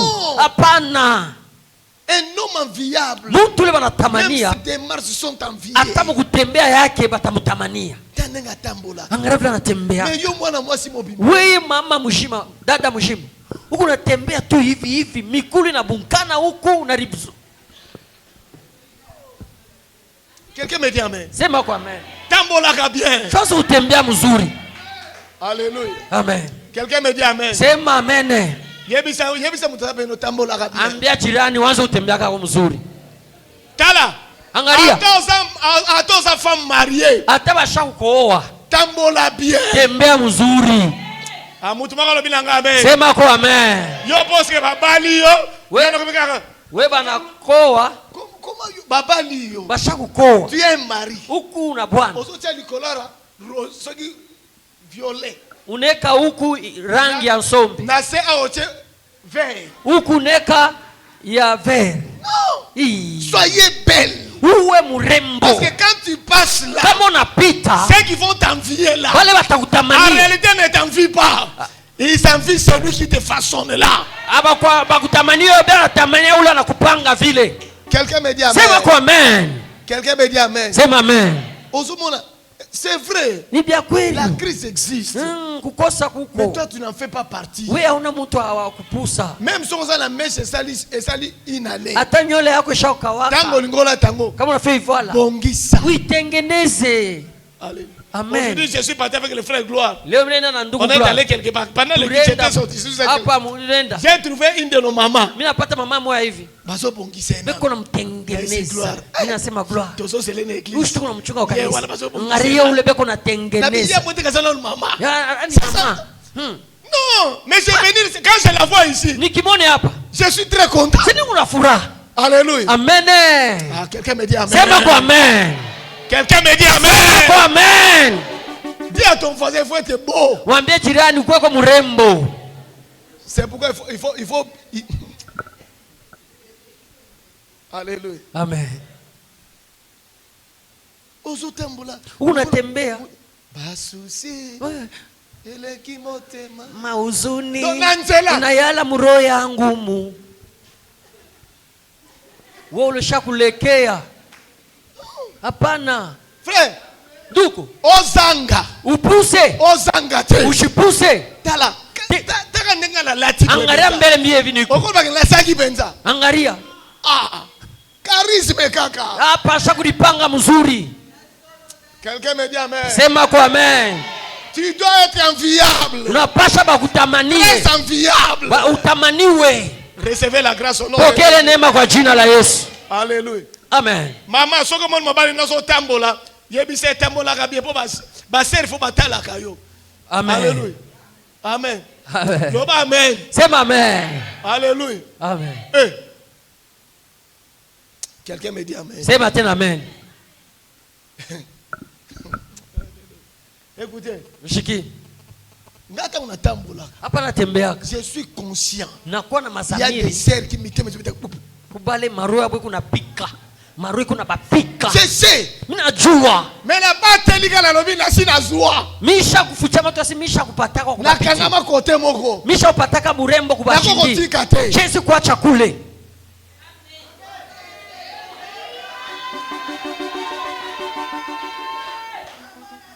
Mais yo loko là osa na autre philosophe. De passer de la vie. Ata 15 heures tuna sona toka kubushingisha. Ata yo moko. Ata we. Basa ndengo. Bado mwa vile. Alléluia. Amen. Mi bongisa. Wazi kulitengeneza. Faut être enviable. Utamaniwe. Que les gens t'envient en tout. Bantu banza kutamania mzote. Et ça te besoin envier la spiritualité. Ana watu ya kutamania paka mkiro. Il parle bien là en langue. Reka kapa. Suta. Non. Apana. Même là, écoutez. Angaria. La spiritualité. Kiro. N'est pas seulement de parler en langue. Aina paka suta. Tout ce qui est de toi est la spiritualité. Yote byako ni bya kiro. Alléluia. Amen. Quelqu'un me dit amen. Tuseme kwa amen. C'est pourquoi à partir de ce matin. Kuanzia asubuhi. Tout celui qui a parlé dans ta destinée. Oh, talanza. Je l'ai maudit au nom de Jésus. Unaanza kuzarau na ta destinée est grande. Maisha yako tangala. Alléluia. Amen. Quelqu'un me dit amen. Sema kwa amen. Je vais vous donner un exercice. Takupa kwa mfano moja. Chaque bon, si vous allez en ville. Kama unaenda mvili. Il y a beaucoup de là où on vend les véhicules. Vous savez, chaque fois que je passe, wakati unapita hapa, véhicule msuna lingara mingi. Mimi wametoka na penda. Mais non, je suis moyen na ngote. Vile si apata kuuza. Moyen wana ezali. Moyen iko. Mais hapa nando komi na tana ngote. Haiyafika wakati yake. Mais tangu nazoleka. Hapa ni Natali yango. Na yangari. Je viendrai t'acheter ça. Takuza we. Alléluia. Amen. Natali ekaka. Na yangaria tu. Je viendrai. Takuza. Basu usumena le kapela teme. Okatamtanga somba. Bengine tunapita hapo tunasema nafia kuuza. C'est combien? Nduku ile ni ngapi? Oh non. Hapana. Ça c'est 36 000. Papa chuchofie kwa mbele wa huko. Papa Alléluia. Amen. Oh, $36 000. 38 $000. 38 000. Musu na kilo na sio kibena. Bengine vile na courage yote miuli. Na sina lati veste. Pika nkochi. J'arrive là. Nafika pale. Ça c'est combien? Di nyambele ni ngapi? Oh, $80 000. $80 000. OK. Ah, OK. Il y a pas de, on discute pas. Ah, kwa lake kushusha kwa kidogo. Non. Hapana chef. Même à 78. Ça ouais, leta tu 78. Ça va. OK, OK. Je passerai. Dans 3 ans takuya. Oh, quand ça va somba siko. Unaweza sema unauza pale. Mais yo lokolo za esprit ya pauvreté. Ile kuna roho ya bumasikini. Ozo ya destinée na yote. Ujue maisha kwa vile yuko. Soko kwa katebe. Unaanza kulia, "Hawe!"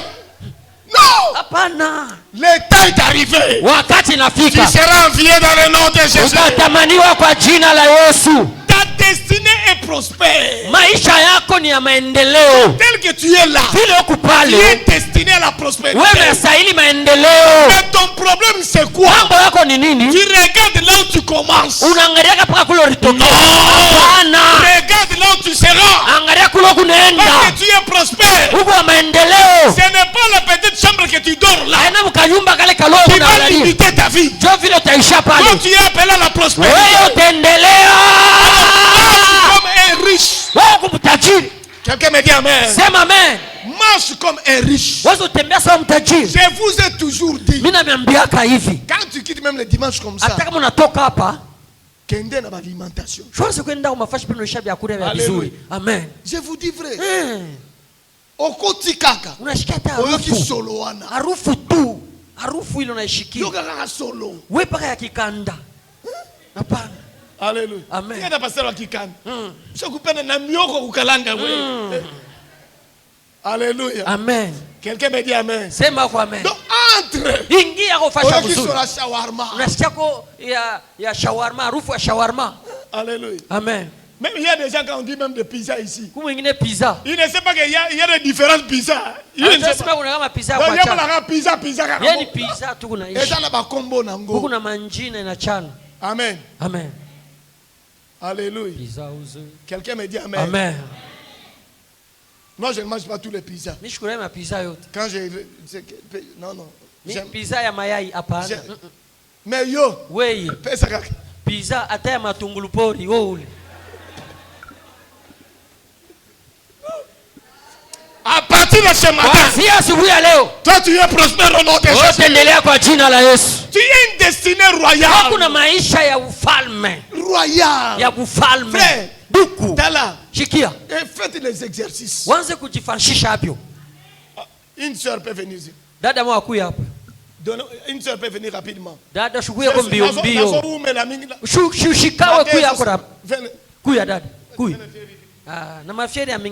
Kuya panda huko. Shimamia huko. Sasa wanza kutembea. Mama Yesu.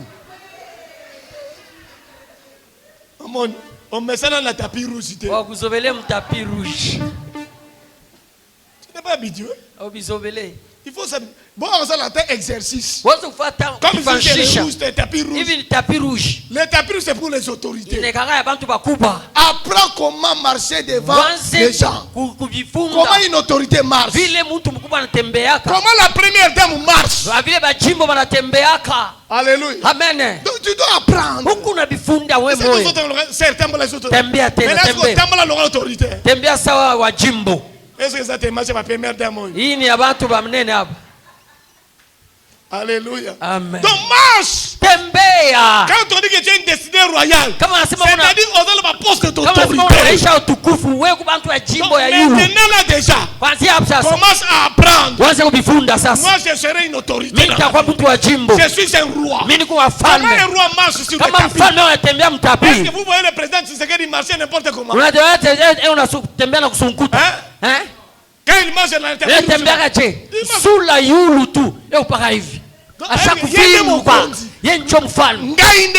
Minjo hapa. À partir de lelo. Kuanzia leo. Yambangolo na lokombo la Yesu. Pokea neema kwa jina la Yesu. Sembe na ngasala yongolo. Mungu wangu akutendee neema. À partir ya lelo. Kuanzia leo. Mutu no so telemela kiyo. Utala kushikomanisha. Atikala na soni na kombo la Yesu. Abakemu haya kwa jina la Yesu. Alléluia. Amen. Mais tu as besoin de la révélation. Sasa unapasha ufunuo. La parole de Dieu. Neno la Mungu. Pour accéder à ta destinée glorieuse. Maisha yako ya utukufu. La parole. Muneno. Prenez la parole de Dieu. Beba neno la Mungu. Méditez la parole. Wanze kuichunguza. Acte chapitre 20 verset 32. Il dit je vous recommande à Dieu et à sa parole.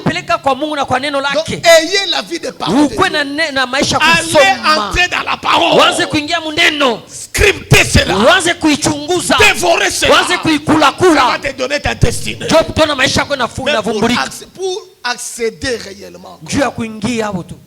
Qui a le droit d'accéder? Premièrement, tu dois naître de nouveau. Amen. Amen. Tu dois te rassurer que tu as déjà reçu Jésus. Je ne dis pas d'aller à l'église, mais donner sa vie à Jésus. Faire de Jésus ton premier plan. Alléluia. Amen. J'aimerais que tu sois sincère. Regarde la vie que tu mènes. Est-ce que c'est la vie que de Jésus là? Alléluia. Amen. Qui sont sincères? Que la vie qu'il met, ce n'est pas la vie de Jésus. Je vais te voir. N'aie pas honte. Tu sais que la vie que tu mets, ce n'est pas la vie de Jésus. Et tu n'as même pas jamais reçu Jésus.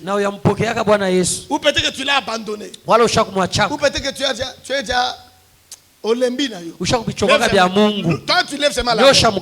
Moi je vais prier pour toi. Lève ta main. Lève seulement ta main. Mes frères, n'ayez pas honte. Qui sait que Jésus n'a pas vraiment les deux pieds dans sa vie? Lève ta main.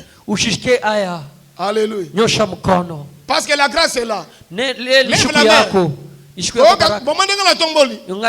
Moi Jésus m'a sauvé. Alléluia. Amen. Qui n'a pas encore reçu Jésus? Venez vous dire qui l'avait levé. Vous qui avez levé, mais venez. Papa kuya. Je vais vous Papa mupige papa mikono. Uwapige mikono. Beko nachofa mshangilie Mungu. Papa kuya na utukufu yote. Waza utembea na utukufu yote. Écoutez, mais venez. Avoir Jésus, c'est la clé de la vie. Comme disait le pasteur Joe Grass, il dit dans un moment où bato basa démodé, bato basa na Yesu te. Alléluia. Amen. Angari. Boulogi. Angari à toi. La sorcellerie. Tu ne veux pas abandonner la sorcellerie. Regarde comme tu es. La sorcellerie, tu ne veux pas abandonner.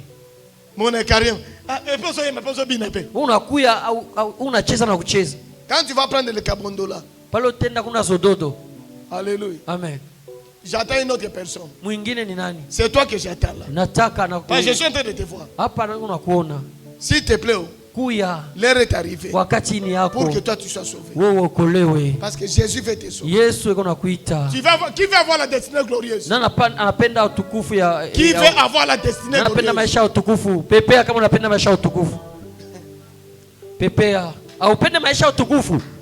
Qui veut avoir la destinée prospère?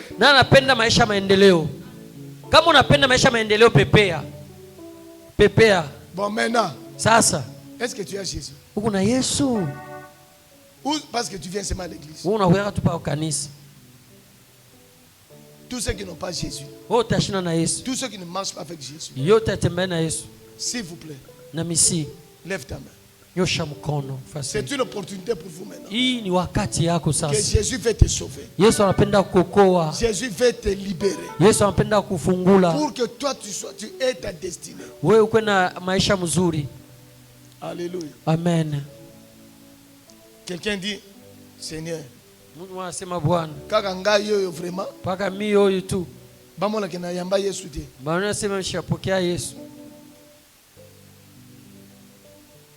le premier pas que tu fais, c'est ton pas. Mais le deuxième pas, c'est pour Jésus.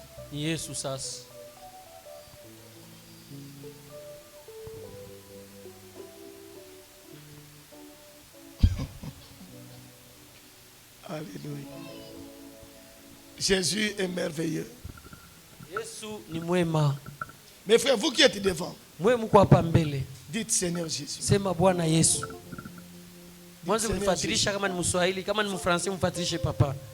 Dites Seigneur Jésus. Aujourd'hui, devant Dieu et devant les hommes, je t'accepte dans ma vie comme Seigneur et Sauveur. Aujourd'hui, dirige ma vie. Amen. Père, je prie pour ces bien-aimés. Que ta grâce soit avec eux. Seigneur Dieu, que nous puissions nous retrouver au ciel lorsque le temps arrivera. Au nom de Jésus. Amen. Mettez-vous ici. Deuxièmement, marchez dans la crainte de Dieu. Amen. Marchez dans la crainte de Dieu. Les mensonges n'est pas la crainte de Dieu. Proverbe 1 verset 7. Craignez Dieu. Si tu veux avoir une destinée, qui reconnaît que cette semaine il a beaucoup péché?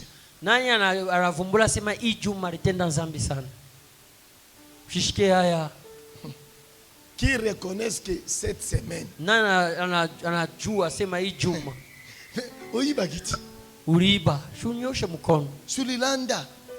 tu avais menti. J'ai dit, tu es reconnu, tu sais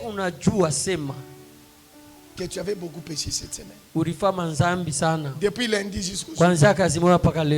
Lève ta main.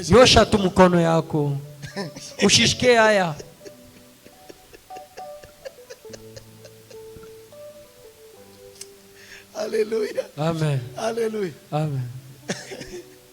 Je pose la question. Qui reconnaît qu'il avait péché? Non, je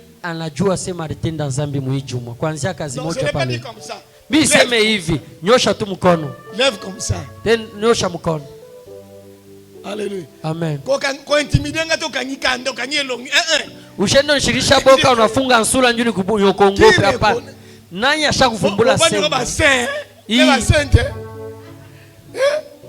Bokangi pema.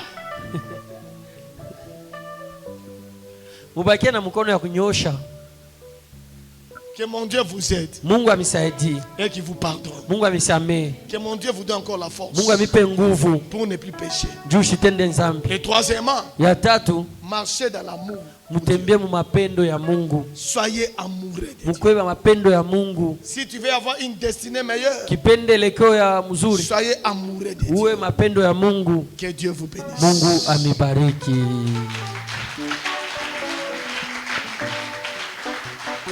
Mettons-nous debout s'il vous plaît. Nous allons dédicacer ces enfants. Tutenda kudedikasia baba batoto. Où sont leurs pères, leurs pères? Baba bayabo beko wapi? Alléluia. Amen. Ton mari est où? Bwana wako yuko wapi?